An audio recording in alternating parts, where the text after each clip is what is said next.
आप देख रहे हैं द फोर्थ पिलर न्यूज और हम बात कर रहे हैं कि जब से बिहार में विधानसभा चुनाव संपन्न हुआ है, एनडीए ने प्रचंड बहुमत के साथ सरकार भी बना लिया, लेकिन जब सरकार में मंत्रिमंडल का गठन होता है उसके बाद से राजनीतिक सरगर्मी एक नई मोड़ पे चली जाती है। मैं आपको बताने वाला हूं एनडीए के घटक दल के जो एक बहुत बड़े नेता हैं उपेंद्र कुशवाहा, जिनकी पार्टी का नाम है राष्ट्रीय लोक मोर्चा आरएलएम की बात कर रहा हूं। नीतीश कुमार जब 10वीं बार पटना के गांधी मैदान में मुख्यमंत्री पद का शपथ ले रहे थे तो उनके साथ एक ऐसा चेहरा भी मंत्री पद का शपथ ले रहा था जो बिहार की राजनीतिक गलियारों से अनजान था, न जिसका कोई एमएलए का कोई बैकग्राउंड रहा, न एमएलसी रहा, जो आज तक कभी मुखिया में भी चयनित नहीं हुआ, उसको भी नीतीश कुमार की नई कैबिनेट में मंत्री पद का शपथ दिलाया गया। उनका नाम है उपेंद्र कुशवाहा के बेटे दीपक प्रकाश, जिनको की पंचायती राज मंत्री का शपथ दिलाया गया। जब से उपेंद्र कुशवाहा के बेटे को मंत्री पद का शपथ दिलाया गया तब से पक्ष से लेकर के विपक्ष सभी जो है उपेंद्र कुशवाहा पे पुरजोर उसका विरोध कर रहे हैं। एक बार फिर से राजनीति में वंशवाद का मुद्दा जागृत हो गया है और कहीं ना कहीं उपेंद्र कुशवाहा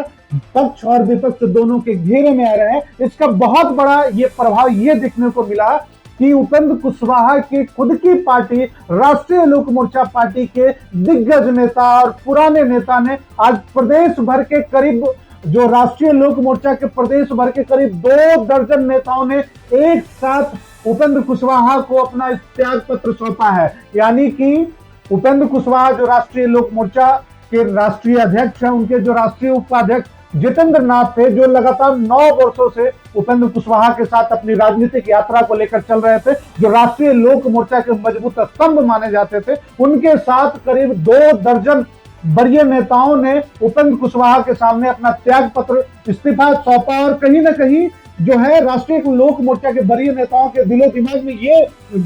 बात जरूर घर कर गई है कि अगर आपकी बात अगर आपके बेटे को ही राजनीति में सक्रिय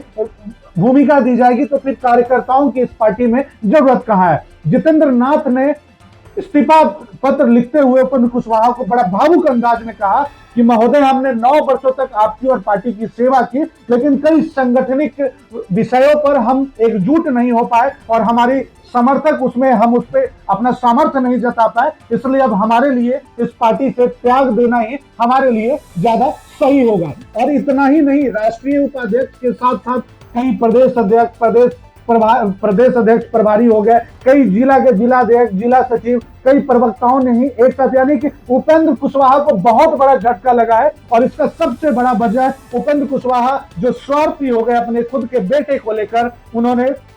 बिना विधायक बने हुए, बिना एमएलसी बने हुए अपने सुपुत्र दीपक प्रकाश को नीतीश कुमार की नई कैबिनेट में मंत्री पद का शपथ दिला दिया। कहीं न कहीं एनडीए के खेमे में भी बहुत नाराजगी है कि राजनीति में वंशवाद को बढ़ावा देने का कार्य किया है उपेंद्र कुशवाहा ने। अब देखना बड़ा दिलचस्प होगा कि जिस प्रकार से